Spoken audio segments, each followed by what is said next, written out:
Hello, my dear children. In the previous lesson, we had read part 1 of the story, Three Questions, written by Leo Tolstoy. And today we are going to continue with part 2, which is also the concluding part.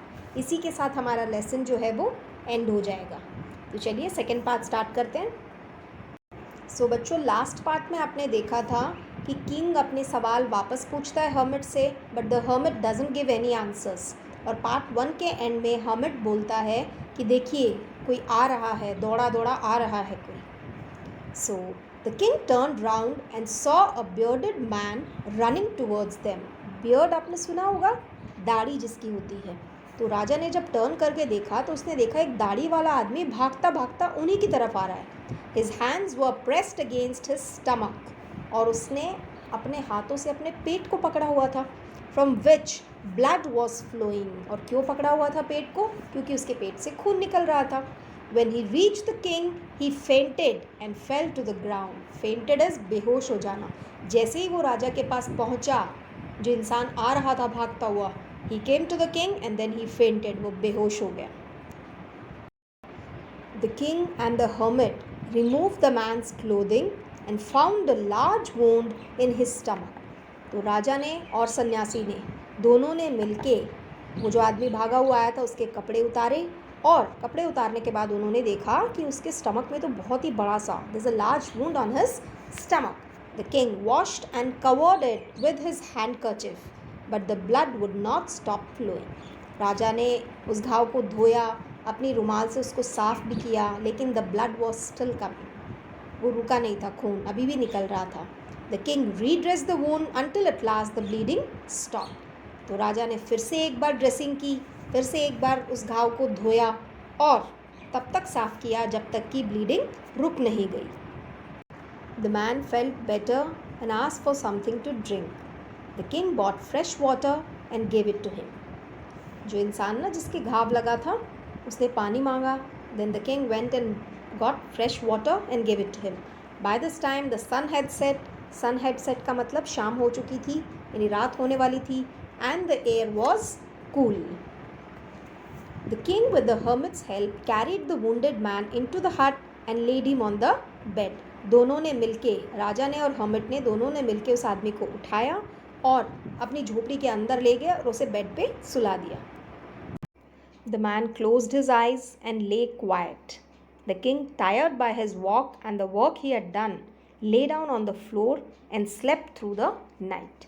तो वो इंसान जिसके चोट लगी थी उसे bed पे लेटा दिया गया. वो चुपचाप लेटा हुआ है. अब राजा, क्योंकि इसने आज पूरे दिन मेहनत की थी, रिमेंबर इसने बहुत सारी खुदाई भी की थी और उसके बाद इस वुंडेड मैन की हेल्प की थी. सो ही वॉज वेरी टायर्ड. सो वहीं ज़मीन पे सो गया and slept through the night. When he awoke, it was several minutes before he could remember where he was or who the strange bearded man lying on the bed was. तो राजा जब उठा तो उसे कई देर तो ये सोचने में लग गई, नॉर्मल होने में, कि मैं कहाँ हूँ और ये जो बेड पे आदमी सोया है दाढ़ी वाला, ये कौन है? Who is this man जिसकी मैंने इतनी मदद की है? Forgive me, said the bearded man in a weak voice when he saw that the king was awake. तो जब उस दाढ़ी वाले इंसान ने देखा that the king was not sleeping any longer, so he apologized in a weak voice. उसने माफ़ी मांगी, which states that he was not fully fit and fine. वो अभी तक पूरी तरह सही नहीं था. I do not know you and have nothing to forgive you for, said the king. अब जब इसने माफ़ी मांगी तो राजा भी सरप्राइज हो गया और राजा ने कहा कि मैं तो तुम्हें जानता भी नहीं हूँ. I don't know you. और मेरे पास ऐसा क्या है जो मैं तुम्हें माफ़ी दूँ? ऐसा तो तुमने कुछ किया ही नहीं है. I don't have anything to forgive you for. तो राजा ने उसे ये बात बताई. You do not know me but I know you. I am that enemy of yours who swore revenge on you. तो अब ये जो घायल इंसान है वो बता रहा है कि आप मुझे नहीं जानते, बट आई नो यू, मैं आपको बहुत अच्छे से जानता हूँ. I am the enemy of yours, मैं आपका एक पुराना दुश्मन हूँ. Who swore revenge on you? Swore यानी कसम खाना. मैंने कसम खाई थी कि आपसे रिवेंज, बदला लूँगा. Because you put my brother to death and seized my property. आपने मेरे भाई को मार दिया था और मेरी सभी जायदाद, प्रॉपर्टी वगैरह आपने सीज यानी took by force, कब्जे में ले लेना, आपने ज़बरदस्ती मेरी सभी चीज़ें ले ली थी, तो मैंने कसम खाई थी कि मैं आपसे बदला लूँगा। I knew you had gone alone to see that hermit and I made up my mind to kill you on your way home. तो जब आप hermit के पास आ रहे थे तो मैंने आपको देख लिया था और मैंने अपना पक्का इरादा बना लिया था कि रास्ते में ही आपको मार दूंगा. But the day passed and you did not return. So I left my hiding place. अब हमें पता है ना राजा क्यों नहीं आया पूरे दिन, क्योंकि hermit ने आंसर्स नहीं दिए थे. सो ये जो घायल इंसान है वो भी यही कह रहा है कि आप पूरे दिन नहीं आए तो मुझे लगा कि मैं ही चलता हूँ आपके पास. सो मैं जहाँ छिपा हुआ था वहाँ से निकल गया. And I came upon your body guard, और मेरे निकलते ही आपके बॉडी गार्ड ने मुझे देख लिया. Who recognised me and wounded me, उसने मुझे पहचान लिया कि मैं तो आपका दुश्मन हूँ. उसे सारी बात समझ में आ गई तो उसने मुझे घायल कर दिया. I escape from him but I should have died if you had not dress my wounds. तो दाढ़ी वाला इंसान कहता है आई शुड हैव डाइड, मैं बचता ही नहीं, मैं तो सिर्फ आपकी वजह से बचा हूँ, क्योंकि अगर आप मेरा घाव, उसका खून नहीं रोकते then I would have died. I wish to kill you and you have save my life. Now if I live I will serve you as your most faithful servant and will order my sons to do the same. Forgive me. तो अब ये घायल इंसान कहता है कि आपने मुझे बचाया है. तो इस इंसिडेंट ने उस घायल इंसान को पूरी तरह से चेंज कर दिया. It made him realise that king was a very nice person. So उसने डिक्लेयर किया कि अब जितनी भी मेरी ज़िंदगी बची है I will be your faithful servant, मैं आपका आज्ञाकारी बन के रहूँगा और मैं अपने बच्चों को भी यही करने के लिए कहूँगा. उसने फिर से अपोलोजाइज़ किया कि मुझे माफ़ कर दीजिए, ये सब मेरे बदले की आग में मैंने किया था, so please forgive me. The king was very happy to have made peace with his enemies so easily. What do you mean by make peace? यानी शांति बनाना. तो राजा के बिना कुछ किए बिना ही इनका एक दुश्मन, इनका अब दुश्मन नहीं रहा, शांति हो गई इन दोनों के बीच में. So the king was very happy and to have won him over as a friend. He not only forgave him but said he would send his servants and his own doctor to look after him and he promised to give back the man his property. तो राजा ने वादा किया, promise किया दो चीज़ें. First is that he would send his servants and own doctor, वो कुछ नौकर भी भेजेगा और ख़ुद का डॉक्टर भेजेगा ताकि उस आदमी की अच्छे से देखभाल हो सके. And second thing, he would give back all his property which he had seized earlier. जो पहले मैंने तुम्हारी प्रॉपर्टी ले ली थी वो सब मैं तुम्हें वापस कर दूंगा. Leaving the wounded man The king went out of the hut and looked round for the hermit. तो उसको वहीं छोड़ के और राजा चल जाता है, बाहर चला जाता है वो hermit के पास. Why? Because he wanted the answers for his 3 questions. Before going away, he wished once more to get answers to his questions. वो जाने से पहले एक बार दोबारा कोशिश करना चाहता था कि hermit शायद उसके सवालों के जवाब दे दे. So he was looking for that hermit. The hermit was on his knees sowing seeds in the beds that had been dug the day before. तो एक दिन पहले जो क्यारियाँ खोदी गई थी ज़मीन में, तो hermit उनके पास बैठा हुआ, अपने घुटनों पे बैठा हुआ था और उनमें बीज बो रहा था. The king went up to the hermit and said, "For the last time I beg you to answer my questions, wise man." तो आखिरी बार राजा उनके पास पहुँच के hermit के पास और बोलता है कि भाई ये 3 questions मेरे हैं and I beg the answers, please आप मेरे सवालों का जवाब दे दीजिए. You have already been answered, said the hermit, still bending down to the ground and looking up at the king as he stood before him. तो अब जो hermit ने बोला उससे राजा बहुत ही कन्फ्यूज्ड और शॉक्ड हो गया, क्योंकि hermit ने क्या कहा था, उसने कहा कि you have already been answered, तुम्हें तो सारे सवालों के जवाब मिल गए हैं, दे दिए गए तुम्हारे सवालों के जवाब. तो राजा कहता है how have I been answered, what do you mean, कब दिया आपने मेरे जवाब, आपका मतलब क्या है. He did not understand anything.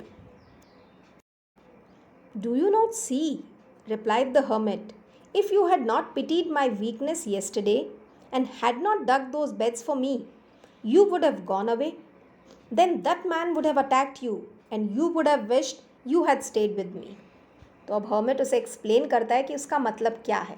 वो बताता है कि अगर कल तुम्हें मुझ पे दया ना आई होती मेरा कमज़ोर शरीर देख के मुझ पे दया करके ही तो तुमने ये खुदाई की थी।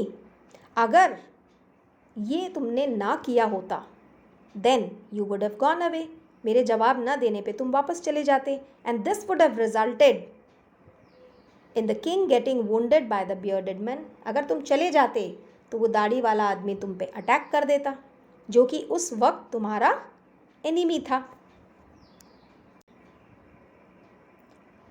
So the most important time was when you were digging the beds. तो तुम्हारे पहले सवाल का जवाब कि सबसे इम्पॉर्टेंट टाइम कौन सा था, तो सबसे इम्पॉर्टेंट टाइम वही था जब तुम यहाँ पे क्यारियाँ बना रहे थे, when you were digging the bed, and I was the most important man. और तुम्हारे दूसरे सवाल का जवाब कि इम्पॉर्टेंट इंसान कौन सा था, तो उस वक्त तुम्हारे लिए सबसे इम्पॉर्टेंट इंसान मैं था, क्योंकि तुम मेरे लिए काम कर रहे थे।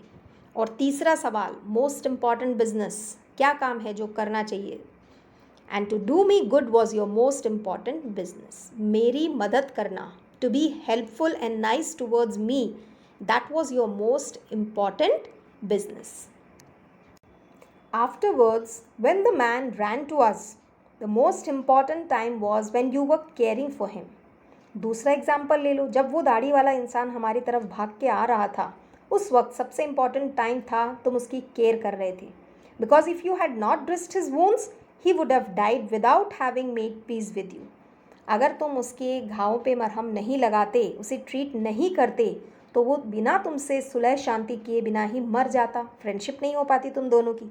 So he was the most important man, and what you did for him was your most important business. और जो तुमने उसके साथ अच्छा व्यवहार किया वो तुम्हारा सबसे इम्पॉर्टेंट काम था। Remember then, there is only one time that is important and that is now. तो अब राजा को बता रहा है हर्मिट कि सिर्फ एक ही वक्त इम्पॉर्टेंट है और वो है now, अब, आज जो चल रहा है।